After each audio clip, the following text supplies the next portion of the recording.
Buenas tardes, habla Russell Turner. Soy estudiante de la Palabra de Dios.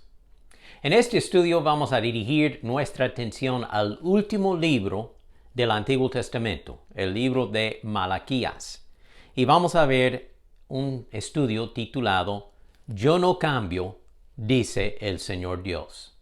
Y tomo el título de Malaquías 3, versículo 6. Dice así: Hijos de Jacob, yo soy el Señor y no cambio. Por eso ustedes no han sido consumidos. Malaquías era el último profeta del Antiguo Testamento. Él profetizó unos 400 años antes de Jesucristo. Después del tiempo de Malaquías, no habría otra palabra profética hasta que viniera Juan el Bautista. Llamamos este tiempo los 400 años de silencio, o sea, entre el Antiguo Testamento y el Nuevo Testamento. 400 años de silencio porque Dios no inspiró a ningún profeta ni escritor durante aquellos 400 años. Malaquías profetizó y predicó al pueblo judío después de los 70 años de cautividad en Babilonia. El pueblo judío se había apartado de Dios y servía a los ídolos. Por tanto, Dios envió a Nabucodonosor, el rey de Babilonia, para sitiar la ciudad de Jerusalén y destruirla. También destruyó el templo. Y los babilonios llevaron muchos judíos como esclavos a Babilonia y por 70 años estuvieron allí en esclavitud. Sin embargo, al final de aquellos 70 años, profetizado por Jeremías 29, versículo 10, Dios permitió que volvieran los judíos a su patria y reconstruir el templo bajo Zorobabel, el gobernador, y luego reconstruir el muro alrededor de Jerusalén bajo el liderazgo de Nehemías, el gobernador. Después de Nehemías es cuando Malaquías empezó su ministerio. Y al terminar su ministerio, luego hubo 400 años de silencio. Ahora, Malaquías predicó acerca de 3 problemas entre el pueblo judío, y estos 3 problemas todavía existen hoy día en el pueblo de Dios, la iglesia del Señor Jesucristo. Por eso podemos estudiar el Antiguo Testamento y hacer aplicación a nuestras vidas. Voy a mencionar estos 3 problemas y dar una explicación breve acerca de cada uno. ¿Cuáles son? Devoción, divorcio y dinero. Veamos cada uno de estos problemas. Devoción, o sea, nuestra devoción a Dios. En Malaquías capítulo 1, Malaquías habla de este problema de devoción a Dios diciendo estas palabras. El Señor de los ejércitos dice a los sacerdotes: un hijo honra a su padre y un sirviente respeta a su señor. Si yo soy su padre y su señor, ¿dónde están el honor y el respeto que merezco? Dios está preguntando al pueblo.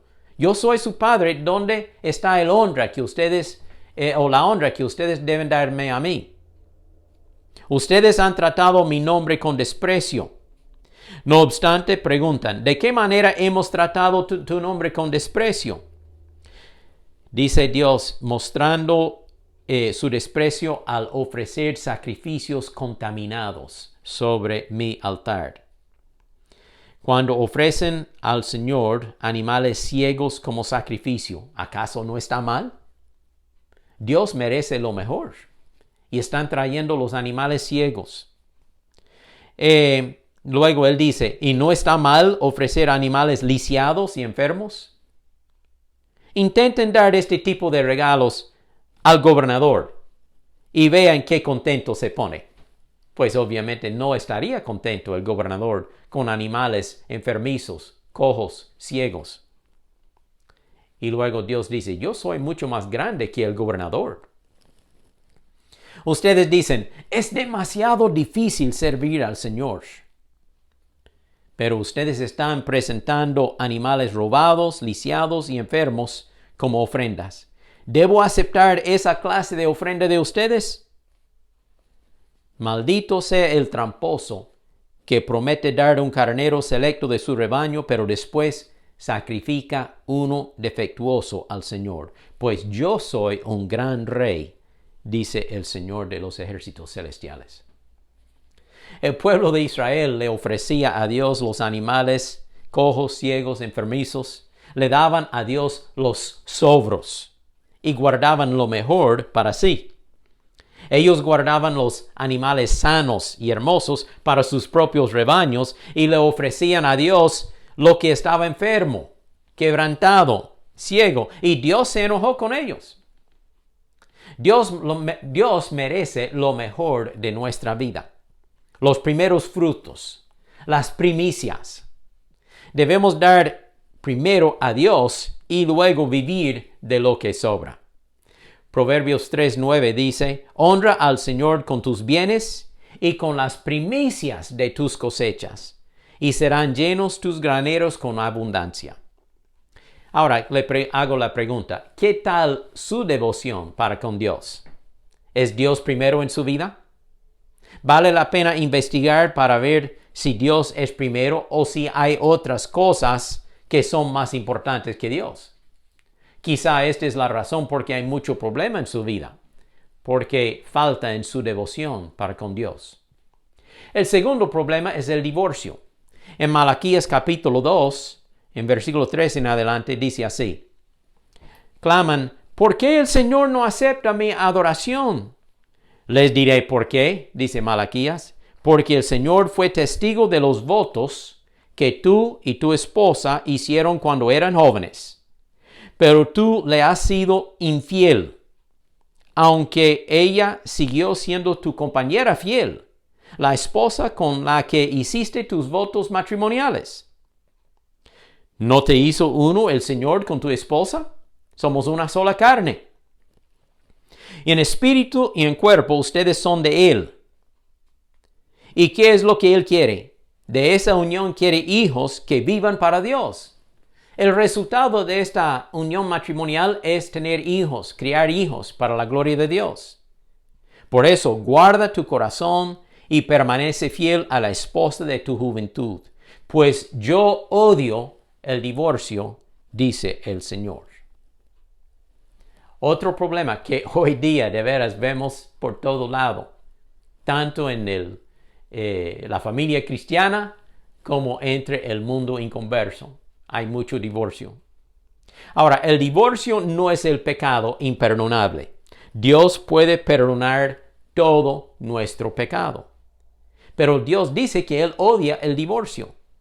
El divorcio destruye la familia. El divorcio causa problemas en las vidas de sus hijos. El divorcio es ser infiel al pacto que hizo con su cónyuge. La razón es esta. El matrimonio es símbolo del amor de Jesucristo para con su iglesia. Jesucristo es el novio y la iglesia es su novia. ¿Cree usted que Jesús va a divorciarse de su esposa, de su novia? Jamás. Jamás. Efesios 5:25 dice, esposos, amen a sus esposas así como Cristo amó a la iglesia y se entregó a sí mismo por ella. Así también los esposos deben amar a sus esposas como a su propio cuerpo. Por eso el hombre dejará a su padre y a su madre y se unirá a su mujer y los dos serán una sola carne. Grande es este misterio, pero lo digo respecto de Cristo y su iglesia. Ahora, bíblicamente hay dos permisos o dos razones para divorciarse. Dios no ordena el divorcio. Él prefiere que rectifiquemos los problemas y mantengamos intactos nuestros matrimonios. Pero Él permite el divorcio por estas dos razones. La infidelidad, o sea, inmoralidad sexual, y el abandono por el cónyuge inconverso. Hablemos de esto. Primero, la inmoralidad, la infidelidad. Dice Mateo 19. Leyendo en Mateo 19:3. Entonces se le acercaron los fariseos y para ponerlo a prueba, están enfrentando a Jesús, le dijeron, ¿es lícito, es legal que un hombre se divorcie de su mujer por cualquier causa? Él les respondió, ¿Acaso no han leído que al principio el Creador, hombre y mujer, los creó? Y agregó, por esto el hombre dejará a su padre y a su madre y se unirá a su mujer, y los dos serán un solo ser, una sola carne. Así que ya no son dos, sino un solo ser. Por tanto, lo que Dios ha unido, que no lo separe nadie. Le preguntaron entonces por qué Moisés mandó darle a la esposa un certificado de divorcio y despedirla. Jesús les respondió, Moisés les permitió hacerlo porque ustedes tienen muy duro el corazón, pero al principio no fue así. Y yo les digo que salvo por causa de fornicación, cualquiera que se divorcia de su mujer y se casa con otra comete adulterio, y el que se casa con la divorciada también comete adulterio. Jesús dio esta única razón, y luego veremos otro por el apóstol Pablo en un momento. La fornicación, la inmoralidad sexual. Esto incluye homosexualismo, adulterio, perversión sexual, cualquier cosa así de inmoralidad sexual. O sea, ser infiel al voto matrimonial con su esposa o con su esposo.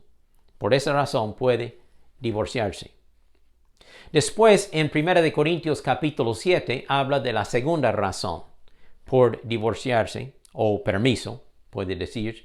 De nuevo quiero decir, es mejor rectificar el problema, perdonar uno al otro y mantener unido el matrimonio. Pero si no se puede, dos razones, inmoralidad sexual o segundo, el abandono del cónyuge inconverso. Estamos hablando de que en este matrimonio hay una persona que es creyente y la otra persona no es creyente.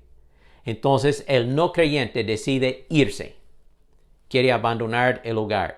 Leamos acerca de esto. 1 Corintios 7:10. Pero a los que están unidos en el matrimonio les digo este mandato, que la esposa no se separe de su esposo, pero en caso de separarse, que no se vuelva a casarse, sino que se reconcilie con su esposo. Tal vez con el tiempo puede reconciliarse con él o con ella. De la misma manera que el esposo no abandone a su mujer. A los demás les digo yo, si la esposa de algún hermano no es creyente, pero ella consiente en vivir con él, éste no debe abandonarla. Entonces primero Pablo dice, si el hombre es creyente y la mujer no, y ella consiente en vivir con él, mantengan unidos el matrimonio. Y si el esposo de alguna hermana no es creyente, pero él consiente en vivir con ella, tampoco ésta debe abandonarlo.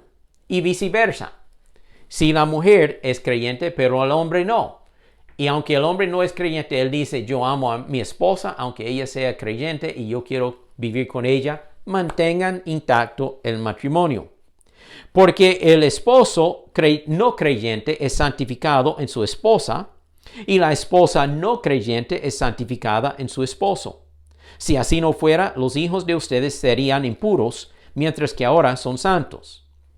En otras palabras, está diciendo, aquel cristiano en el matrimonio o aquella cristiana en el matrimonio debe mantenerse en el matrimonio para tener una buena influencia al cristianismo en la vida de su esposo o su esposa y también en las vidas de sus hijos, para ganarlos a Cristo. Pero luego Pablo dice, pero si el no creyente quiere separarse, que lo haga. Si el no creyente, si el inconverso quiere separarse, que lo haga. En ese caso, el hermano o la hermana no están obligados a mantener esa relación, pues Dios nos llamó a vivir en paz. Esta entonces es la otra razón o permiso para el divorcio. Pero fuera de eso, no hay razón. Uno no puede decir, bueno, es que yo no la amo más, o no lo amo más, o no, ya no somos compatibles. No, todo eso puede ser solucionado con la ayuda de Dios. Tenga cuidado con esta tentación del divorcio. Entonces, hemos hablado de devoción, hemos hablado de divorcio, ahora hablemos por un momento de dinero. Malaquías capítulo 3 y el versículo en adelante dice la palabra de Dios, me han robado los diezmos y ofrendas que me corresponden. Ustedes están bajo maldición, porque toda la nación me ha estado estafando. Traigan todos los diezmos al depósito del templo, para que haya suficiente comida en mi casa. Si lo hacen, dice el Señor de los ejércitos, les abriré las ventanas de los cielos, derramaré una bendición tan grande que no tendrán suficiente espacio para guardarla. Inténtenlo, pónganme a prueba. Entonces Dios está diciendo, ustedes me están robando los diezmos y ofrendas. Dios manda que le devolvamos el diezmo, el 10% de nuestros ingresos para honrarlo y demostrar nuestro agradecimiento. Es una acción de gracias al diezmar a Dios, porque Él nos ha dado muchas bendiciones. Es cierto, Dios no necesita mi diezmo. Dios es el creador de todo. Él es el dueño de todo. Pero yo necesito diezmar para obtener las bendiciones de Dios. Luego, después de diezmar, o sea, dar el 10% de mis ingresos, puedo dar una ofrenda voluntaria, según el deseo de mi corazón. Hay mucha bendición en diezmar y ofrendar a Dios. Se lo prometo. Estos 3 problemas que hemos mencionado existen en la iglesia de hoy, tal como en el día de Malaquías, que vivió 500 años, 400 años antes de Jesucristo. Hay maldición de parte de Dios por desobedecer, pero hay bendición de Dios por obedecer sus mandatos. Cada persona tiene que tomar su propia decisión. Mi esposa y yo decidimos hace muchos años que íbamos a honrar a Dios en cuanto a nuestra devoción a Él, en cuanto a nuestro matrimonio. ¿Hemos tenido problemas? Claro que sí, pero no somos divorciados. Hemos solucionado, hemos sobrevencido cualquier problema con la ayuda de Dios. En cuanto a nuestro dinero, le prometimos a Dios que diezmaríamos y siempre hemos sido fieles con el diezmo y con las ofrendas voluntarias también. Y Dios nos ha dado mucha bendición. Yo puedo decir que estas 3 cosas son importantes en nuestras vidas. Tal vez usted dice, bueno, pastor, no lo he practicado en el pasado. Entonces pida perdón a Dios por cualquier falta. La sangre de Jesucristo nos limpia de todo pecado y empiece hoy a poner a Dios primero en su vida, devoción, a poner su matrimonio tal como Dios lo quiere, con la persona con quien está casado ahora o casada. Mantenga este matrimonio y haga este matrimonio una bendición para Dios. Y luego con su dinero, honre a Dios con su diezmo, con sus ofrendas. Y usted también encontrará mucha bendición de parte de Dios. Haga buenas decisiones en su vida. Busque a Dios. Obedezca sus mandamientos. El Señor no cambia. Por eso no hemos sido consumidos, dice Malaquías 3:6. Él es fiel y Él cumplirá sus promesas en su vida. Que Dios le ayude. Gracias, Padre, por la enseñanza que hemos recibido en tu palabra. Ayude a cada oyente a poner en práctica estos 3 puntos de devoción en cuanto al divorcio, en cuanto al dinero, para que obedezcamos sus mandamientos cada vez más. En el nombre de Jesús. Amén. Gracias por compartir este tiempo conmigo. Tenga buen día. Que Dios le bendiga.